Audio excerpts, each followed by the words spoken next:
Welcome gamers to another video on the One D&D playtest material. I began planning this video wanting to talk about what classes would be good for the new Ardling species. However, what I discovered is none of them really were. The abilities they gave the Ardling were really lackluster. With a few fringe exceptions. A monk could be a decent class if you are playing the climber, giving you a little bit of extra damage on your unarmed attacks, and the racer could work well with a monk or a rogue, where you gain some extra movement when you use your dash action, and monks and rogues can use their dash actions as bonus actions. So outside of those fringe cases, you really don't get much use out of the racial abilities of the Ardling. On the other hand, humans gain an extra feat when they are created, and dwarves gain hit points and tremor sense. Tieflings gain leveled spells, as do elves. And even halflings gain the lucky ability as well as proficiency in stealth. These are all very useful abilities for these different species. However, the abilities for the Ardlings are very situational and just don't come up very often in gameplay. So instead of talking about all the different classes that you could use for an Ardling, we're going to talk about what we could do to make the Ardling better. So let's get to it. So I have also divided the different varieties of Ardlings into 4 different categories. We have the predators, the flyers, the racers, and the prey.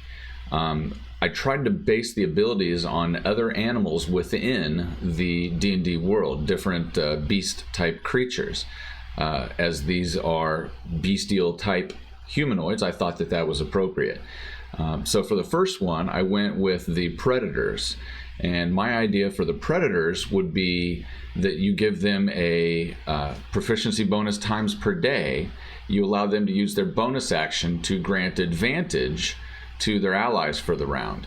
I don't think this is game breaking. It's similar to pack tactics, which the kobold had in the previous version, except that applied to him, and this would apply to your teammates, but only proficiency bonus times a day. So just a couple times at low level and up to 6, you can grant advantage to your teammates. And I don't think this is terribly out of balance with some of the abilities that the other species get on their base class.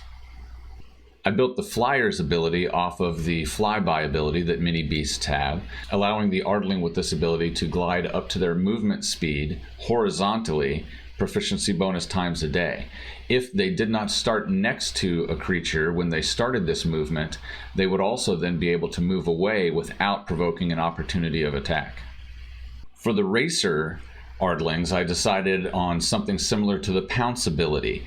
So as long as the Ardling moves at least 20 feet during their turn, they would be able to get in a bonus action attack, proficiency bonus times per day. For the prey, I had a couple of ideas.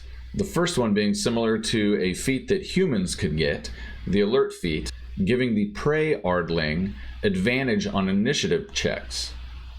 The second one was allowing them to take the dodge action as a bonus action, proficiency bonus times per day. So those are my thoughts on ways to make the Ardling a much more valuable species.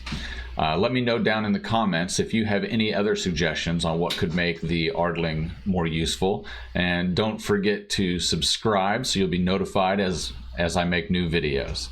Until then, keep on hacking the dungeon.